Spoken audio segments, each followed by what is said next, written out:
تجينا أسئلة إنه الكتاكيت شلون نحافظ عليها وما تموت. جاي نربيهن وموتن عدنا. شوفوا خل أحكي لكم. عندي حضانة سعرها 350 ألف، اللي هي هاي باعوها، هاي مبينة بالكاميرات فوق بالسطح شامرها، طبعا جديدة كل شي ما بيها. أفضل الكارتونة أفضل منها. ليش؟ لأنه الكارتونة ما تسحب من يم هواي كهرباء، بينما الحاضنة تسحب منه هواية كهرباء، فما تخلي الباتري يقاوم عنده هواية.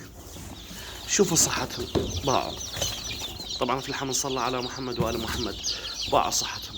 طبعا هاي طابق تشوفوها منها طابق الأخير. شوفوا صحتهم، بس هم هنا خافوا من يم جو كلهم هنا باعوهم،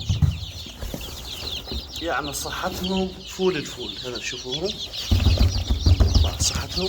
هاي هنا المي والأكل أخليه إلهم، وبنفس الوقت هاي الكرتونة القلوب بس هنا قصتها من هنا نوبات خليت فتحة. هاي الفتحة شوفوا من يبردن يجن هنا، من يحترن يبدأ يبعدن من القلوب، بس أول ما يطلعون لا. شوفوا هذول أول ما يطلعون أخليهم كرتون، والكرتونة ستة يردون حرارة شوي أزيد. هاي باع صحتهم ما شاء الله. طبعا هاي مخصصة بس للكتاكيت. وتعال راويكم المفقسة. المفقسة مالتي تشيموكا، شي نظام وجبات 350 بيضة. شوف الحرارة والرطوبة ما شاء الله. طبعا تشيموكا بيها فد شغلة كلش حلوة، انه الحرارة والرطوبة تضبطهم على الملي باعوا، مخليها ثابتة على هاي الدرجة، وافقس خير من الله. اما عاكسة وباتريات، الباتريات مالاتها لا. شوف هسه قلبت باعوها، بحتها تقلب 90 درجة. العاكسة والباتريات هذا نسميه منظومة، هذا يشغلنا تقريبا بحدود ال 17 ساعة. هذني باعون 6 من هنا، 3 1 2 3، ومن هنا نفس الشي 1 2 3.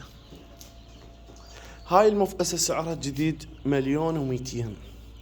عنده وحدة ثانية موجودة مستخدمها سنة واحدة أو موسم واحد، يعني شتاء واحد، اللي ريتها للبيع موجودة.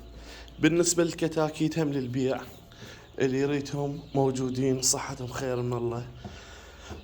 طبعا دائما افضل اللي يشيل شلع. اذا اكو واحد يشيل شلع راح اسهل له بيهن، واكيد راح تكون عنده محمية كاملة متكاملة.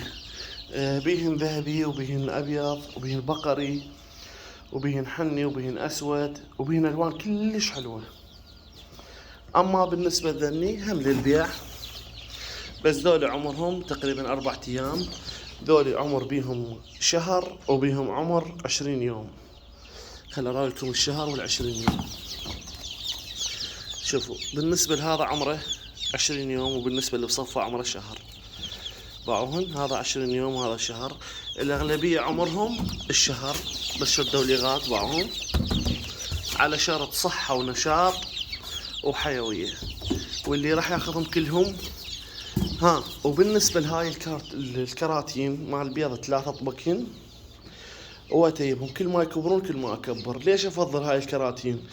تتبلل، يصير بيها نسبة وساخ كلش هواية، جراثيم اشيلهم واذبهم بالزبالة وجدتهم جدد. فلهذا الشيء انا احب الكراتين ازيد من القفص، لان القفص نوبات تصير بيه بكتيريا، نوبات تصير بيه امراض، هواية شغلات. وعندي علاج موجود نقدر نسميه سوبر. طبعا العلاج ايطالي.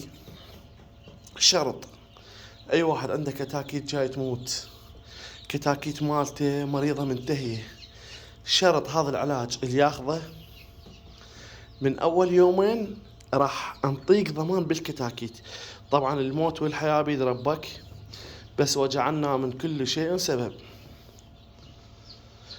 فالعلاج هذا اللي عندي حتى على نيوكاسل اللي ما له علاج يشتغل عليه تقريبا 30%.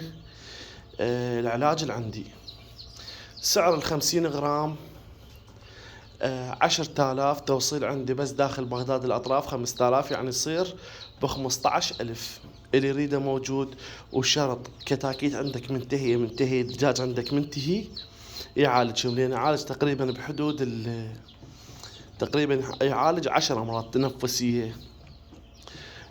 إلى أعد كلش هواية، بس اللي عنده حالة يصور لي إياها ويدز لي الحالة اللي عنده، أنا راح أقول له العلاج مالتي يشتغل عليهم أو لا. تمام. وإن شاء الله المقطع يفيدكم. وطبعا ذن الكتاكيت أنا منطيهم من هذا العلاج وصحتهم خير من الله. يعني مجرد ما يطلع عندك أي حالة، يعني ما أحكي لكم على العلاج اللي عندي. طبعا العلاج قلت لكم اللي عندي ايطالي، وجايني خصيصا من هناك من ايطاليا. اكو ولد اتفقت وياه انه العلاج هذا اذا مشي عدي وصار شغله مضبوط راح اروج له. انا استفاد واللي يدز لي اياه يستفاد. ما موجود بالعراق للعلم، بالعراق ما موجود. وانطيه على الشغل. جربته صار لعندي تقريبا شهر. طبعا بداية دز لي اياه بفلوسه وما عليه اي تحميل. جربت على دجاج عند الزغار وجربت على الكبار، خير من الله. بس بقت نيوكاسل وكل مرض لحد الآن ما مجربه إلا البقية إسهال، معوي، تنفسي، خمول، يعني هواي ما شاء الله. يعني علاج جدا راقي وفعال. وأنطيه على الشغل. واتحدى واحد يقول انطي علاج على الشغل، لا انا انطي هذا العلاج على الشغل. شرط الشغل اذا ما يشتغل يرجع. اذا ما اشتغل عندك العلاج ترجع اليه وانطيك فلوسك. وان شاء الله يفيدكم هذا المقطع.